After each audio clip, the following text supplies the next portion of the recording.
இப்போ நம்ம வந்து லிஸ்ட்டோட ஆப்ரேஷன்ஸ்லாம் பார்க்கலாம். ஃபர்ஸ்ட் ஒரு லிஸ்ட் நான் கிரியேட் பண்றேன். ஏன்ற ஒரு வேரியபிள் நேம்ல 1, 2, 3, 4, 5 அப்படின்னு நான் கிரியேட் பண்ணிட்டேன். இப்போ நான் வந்து லிஸ்ட்ல மொத்தம் 4 ஆப்ரேஷன்ஸ் நம்ம பண்ணலாம். Access, change, add and remove. First நான் வந்து ஆக்சஸிங் பத்தி சொல்றேன். பிரிண்ட் அப்படின்ற ஒரு கீவேர்ட் யூஸ் பண்ணிட்டு எனக்கு வந்து இந்த 2ன்ற வேல்யூ வந்து நான் ஆக்சஸ் பண்ணணும்னா வேரியபிளோட நேம் ஸ்கொயர் பிராக்கெட்ல எந்த வேல்யூ நம்ம வந்து ஆக்சஸ் பண்ணமோ அந்த வேல்யூவோட இண்டெக்ஸ். நான் வந்து 2 ஆக்சஸ் பண்ணோன்னா அதோட இண்டெக்ஸ் வேல்யூ வந்து 1. ஸோ நான் அதை கொடுத்துட்டு நான் பிரிண்ட் பண்ணேன்னா பாருங்க எனக்கு 2 பிரிண்ட் ஆயிருச்சு.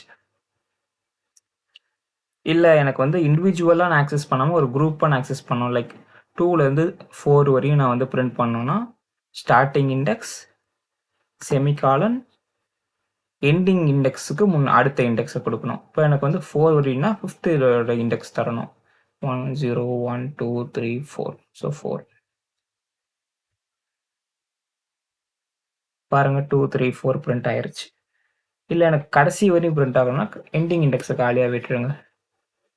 2லேருந்து 5 வரையும் பிரிண்ட் ஆயிருச்சு. இல்லை எனக்கு ஸ்டார்டிங்லேருந்து 4th இண்டெக்ஸ் வரையும் பிரிண்ட் ஆகணும்னா ஸ்டார்டிங் இண்டெக்ஸை காலியாக விட்டுருங்க. பாருங்க 1 2 3 4ன்னு பிரிண்ட் ஆயிருச்சு. இப்படி தான் வேல்யூஸ் வந்து ஆக்சஸ் பண்ணணும். இப்போ வந்து வேல்யூஸ் எப்படி சேஞ்ச் பண்ணலான்னா வேரியபிள் நேம் ஸ்கொயர் பிராக்கெட்டில் எந்த வேல்யூ வந்து சேஞ்ச் பண்ணமோ அந்த வேல்யூவோட இண்டெக்ஸ். லைக் வந்து நான் 2 வந்து சேஞ்ச் பண்ணுறேன், அதோட இண்டெக்ஸ் வந்து 1. அதை வந்து நான் 7ன்னு மாற்றுறேன். இப்போ நான் பிரிண்ட் பண்ணுறேன். பிரிண்ட் பண்ணி பார்த்தீங்கன்னா தெரியும் 1 2 இருக்கிற இடத்துல இப்போ 7 வந்து சேஞ்ச் ஆயிருச்சு. நான் அசைன்மெண்ட் ஆப்ரேட்டர் யூஸ் பண்ணி சேஞ்ச் பண்ணிட்டேன். 7 3 5. ஸோ இப்படி தான் சேஞ்ச் பண்ணணும்.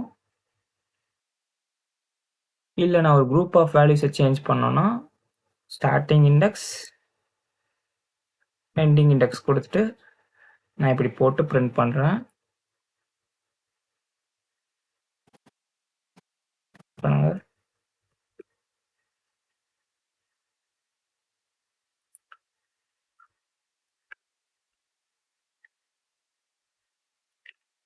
எயிட் 9 5 பாருங்க ஃபர்ஸ்ட் இண்டெக்ஸ் 2 3 4க்கு பதிலாக 8 9 5 உங்களுக்கு வந்து சேஞ்ச் ஆயிருச்சு. இப்படி குரூப்பாகவும் நம்ம வந்து சேஞ்ச் பண்ணலாம். நெக்ஸ்ட் வந்து ஆட் எப்படி பண்ணுறது லிஸ்ட்லன்றதை பற்றி பார்க்கலாம். ஆல்ரெடி வந்து ஒரு லிஸ்ட் கிரியேட் பண்ணிட்டோம். அதுக்கு 1லேருந்து 5 வரையும் அசைன் பண்ணிட்டோம். இப்போ வந்து 6 எப்படி ஆட் பண்ணலாம் அப்படின்னா வேரியபிள் நேம் டாட் அப்பண்ட்னு ஒரு கீவேர்ட் இருக்கு. அப்பண்ட் வேல்யூ நான் 6 போடுறேன். போட்டு பிரிண்ட் ஏன்னு கொடுக்குறேன்.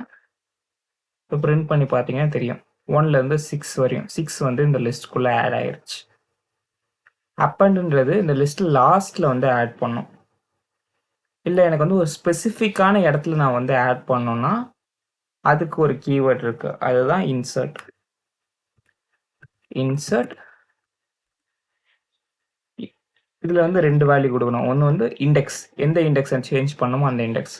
நான் 3rd இண்டெக்ஸில் வந்து 9 வந்து ஆட் பண்ணுறேன். இப்போ நான் வந்து பிரிண்ட் பண்ணுறேன். பார்த்தீங்கன்னா தெரியும் 1 2 3 3rd இண்டெக்ஸில் 9 ஆட் ஆயிடுச்சு. ஆல்ரெடி இருக்கிற 4 5 வந்து அடுத்த இண்டெக்ஸாக மூவ் ஆயிடுச்சு. இப்படி தான் இன்சர்ட் கீவேர்டு வந்து யூஸ் ஆகும். இப்போ நான் வந்து இன்னொரு ஃபங்க்ஷனாலிட்டி சொல்லித்தரேன். நான் 2 லிஸ்ட் எடுத்துக்கிறேன். 1 2 3 பிஏன்னு ஒரு லிஸ்ட், அப்புறம் பின்னு ஒரு லிஸ்ட் எடுத்துக்கிறேன். அது வந்து 4 5 6. இப்போ இந்த 2 லிஸ்ட்டையும் நான் வந்து ஆட் பண்ணி அதை ஒரே லிஸ்ட்டை நான் மாற்றுறேன். அதுக்கு என்ன பண்ணலான்னா எந்த லிஸ்ட்டில் வந்து ஆட் பண்ணமோ அந்த லிஸ்ட்டோட நேம் எக்ஸ்டர்ன்ட் எந்த லிஸ்ட்டை அப்பன் பண்ணும் இதோட ஜாயின் பண்ணமோ அந்த லிஸ்ட்.